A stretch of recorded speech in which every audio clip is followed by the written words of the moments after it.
Hello అండి, welcome to Madireddy రుచులు. మనము ఆలూతో చాలా కర్రీస్ చేసేసుకుంటామే. ఆలూ కుర్మా అని, ఆలూ ఫ్రై అని, టమాటో ఆలు అని, ఆలూ చిప్స్ అని, ఇలా చాలా రకాలు చేసేసుకుంటాం కదా. మరి ఈ ఆలుగడ్డ ఎక్కడి నుంచి వచ్చిందో తెలుసా? ఈ ఆలుగడ్డ పోర్చుగీస్ నుంచి 17th సెంచరీలో మన దేశానికి ప్రవేశపెట్టబడింది. సో తర్వాత ఈ ఆలూ కుర్మా ఎక్కువగా చేసేసుకుంటుంటాం వెజిటేరియన్స్, రైట్? సో ఈ ఆలూ కుర్మా, ఈ కుర్మా అనే పదం ఎక్కడి నుంచి వచ్చింది?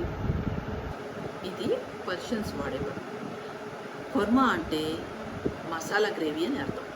సో వాళ్ళు ఎక్కువగా నాన్ వెజ్తో ఈ కుర్మాలు చేసుకునేవాళ్ళు. ఆ తర్వాత మనము భారతదేశంలోకి ఆలూ కుర్మా, అనేక రకాల కుర్మాలు చేసుకుంటూ ఉంటాం వెజిటేరియన్స్ కదా.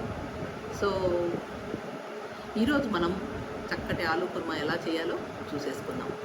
సో ఈరోజు నేను ఒక స్పెషల్ ఇంగ్రీడియంట్ దాంట్లో యాడ్ చేయబోతున్నాను. సో అది కూడా చూసేద్దాం. ఇంకోటి, ఆలూ కుర్మా పాత రోజుల్లో ఎక్కువ మాత్రము గసగసాలు, కొబ్బరి వాడి చేసేవాళ్ళు. ఈ మధ్యకాలంలో ఎక్కువ మాత్రం జీడిపప్పు వాడి చేసేస్తున్నాం కదండి. ఎందుకంటే గసగసాలు నాకు కూడా పెద్దగా ఇష్టం ఉండదు. సో నేను కూడా జీడిపప్పు వేసే చేసేస్తుంటాను పేస్ట్తో. సో వెళ్ళిపోదాం ప్రాసెస్లోకి, ఓకేనా? చూడండి, ఆలుగడ్డ కుర్మాకు కావాల్సిన ఇంగ్రీడియంట్స్: ఆలుగడ్డలు ఒక 4 ఇలా క్యూబ్స్ లాగా కట్ చేసుకొని పెట్టుకోవాలి. తర్వాత జింజర్ గార్లిక్ పేస్ట్, ఇదిగోండి ఉల్లిపాయ, టమాటా, కాస్త మసాలా దినుసులు అన్నీ మగ్గపెట్టేసి చల్లార్చుకొని చక్కగా, ఇదిగోండి జీడిపప్పు, నేను స్పెషల్ ఇంగ్రీడియంట్ అన్నాను కదా, బాదం పప్పు అన్నమాట, అవి వేసేసి మిక్సీ పట్టేసుకోవాలి.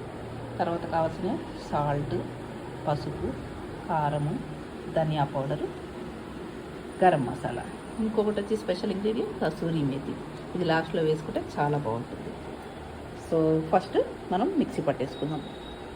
ఇదిగోండి ఇలా కుక్కర్కి ఆయిల్ యాడ్ చేసుకొని కాస్త అల్లం వెల్లుల్లి పేస్ట్ వేసాక, ఇవి ఇందాక చేసుకున్నాం కదండి మసాలా పేస్ట్, అది మొత్తం వేసేయాలి.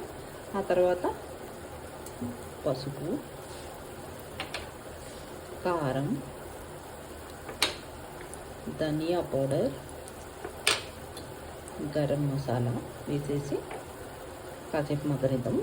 సాల్ట్ ఆలు వేసాక అప్పుడు సాల్ట్ యాడ్ చేద్దాం. ఆల్రెడీ నేను ఈ పేస్ట్కి ఉప్పు ఇదివరకే యాడ్ చేశాను మగ్గనిచ్చినప్పుడు, ఓకేనా? తర్వాత కొద్దిగా నీళ్లు పోసుకొని లాస్ట్లో ఆలు ఉడకబెట్టేసేద్దాం దీంట్లో. ఈ పేస్ట్ అంతా మగ్గిపోయిందండి. సో ఇప్పుడు దీనికి మనం ఆలు యాడ్ చేసేద్దాం.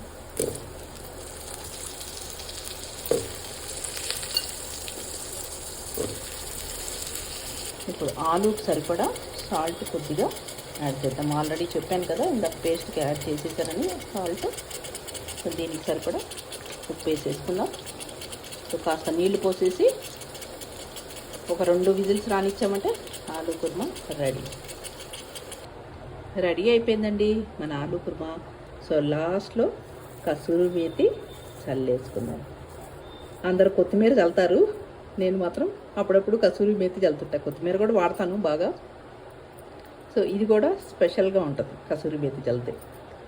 సో ఇది రైస్లోకి, బగారాన్నంలోకి, బిర్యానీల్లోకి, చపాతీలోకి, పూరీల్లోకి అన్నిటికీ బాగుంటుంది ఈ కర్రీ. సో మీరు కూడా ట్రై చేసేయండి.